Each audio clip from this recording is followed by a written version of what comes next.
Hi mga marikay, ito ngayon, ano na, ano yan, ibig sabihin, alas 11:15 ng mga marikay. Kailangan natin magkain.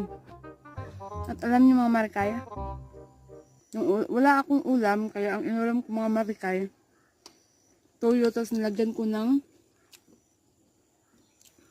bayabas. Prove it. Patunayan ko sa inyo mga marikay. Ulam ko is bayabas. Ayan. Ayan. Nilagyan ko ng tuyo mga marikay. Tapos yung kanin ko mga marikay. Ayan mga marikay.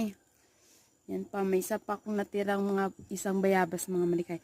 Dahil tulog yung baby ko mga marikay, kailangan natin magkain at huwag natin palipasin ang oras na hindi kakain mga marikay. Dahil pag oras tayo magkakasakit, siguradong mga marikay, malaking mga gastos natin sa ospital.